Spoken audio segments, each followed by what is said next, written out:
बेरोजगार बैठा है तो घर घर रोजगार और मांग रहा है रोजगार।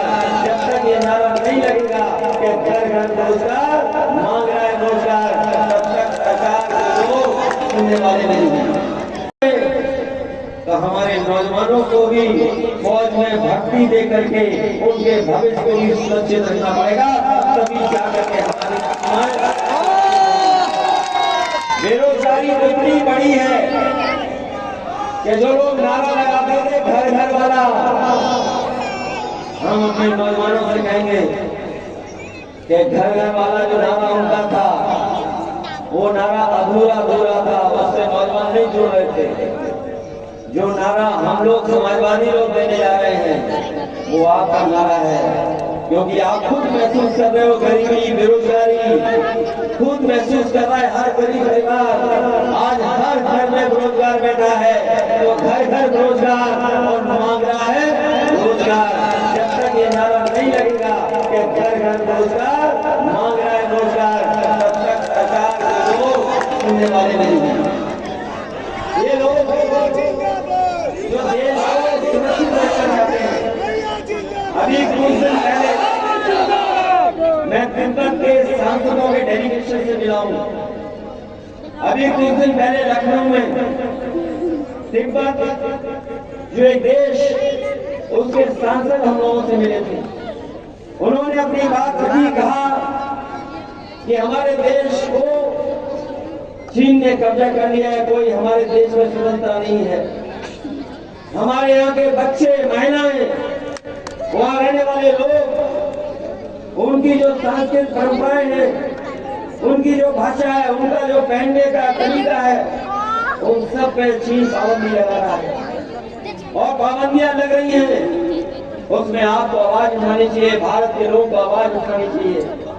मैंने उन्हें कहा कि हम समाजवादी लोग आज से नहीं, डॉक्टर राम मनोहर लोहिया जिस समय देश की राजनीति में अपनी बात रखते थे तो उन्होंने भी कहा था कि अगर कोई सबसे करीबी देश और मित्र देश तिब्बत का है तो वो भारत है। हम और आप समाजवादी लोग हमेशा उस पक्ष में रहे हैं। जो सिद्धांत हमें डॉक्टर राम मनोहर लोहिया जी ने दिया, उसी सिद्धांत पर नेताजी चले, उसी सिद्धांत में हम लोग चल करके तिब्बत के लोगों के साथ हम लोग खड़े हैं। और जब कभी भी हम लोग को अपना पक्ष रखना पड़ेगा तो हम उनके पक्ष में खड़े दिखाई देंगे। हम लोग चीन जैसे देश से दूरी रखना चाहते हैं, क्योंकि न केवल वो हमारी सीमाएं कब्जा कर रहा है बल्कि हमारा बाजार को भी कब्जा करता जा रहा है। जो लोग पढ़े लिखे होंगे, जागरूक होंगे, वो जानते होंगे कि हमारा मानसरोवर भी हमारे पास नहीं है। अभी कुछ दिन पहले लद्दाख वाला मामला उठा था, अभी तक सरकार साफ नहीं है कि कितनी जमीन उन्होंने कब्जा की है।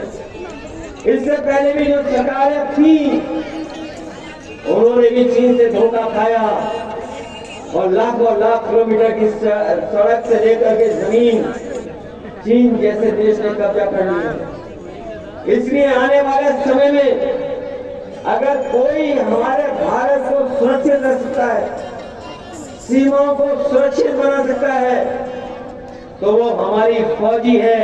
और अग्निवीर जैसी व्यवस्था नई सुरक्षा दे सकती है। पक्की सुरक्षा तभी मिलेगी जब अग्निवीर जैसी व्यवस्था खत्म होकर के हमारे नौजवानों को पक्की बड़ी इन बीजेपी वालों ने भारत माता की जय बोल बोल करके अग्निवीर व्यवस्था लागू कर दी। इनका भाषण कभी खत्म नहीं होता, न शुरू होता है। इन बीजेपी के लोगों का जब भी भाषण शुरू होता है भारत माता की जय बोलते हैं। और बताओ अग्निवीर जैसी व्यवस्था कैसी है?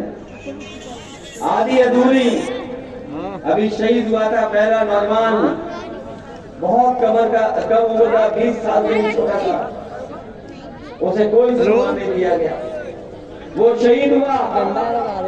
पंजाब का वो 18 साल का नौजवान, वो शहीद हो गया, कोई सम्मान नहीं दिया उसे, न शहीद का दर्जा मिला और न शहीद की जो सुविधाएं मिलती हैं वो दी गई। इसलिए हम जहाँ समाजवादी लोग और नेताजी ने जहाँ पर शहीदों को सम्मान देने का काम किया था, वही उसी तरह की व्यवस्था को लाने का काम और लागू कैसे उसकी लड़ाई हम लोग लड़ते रहेंगे।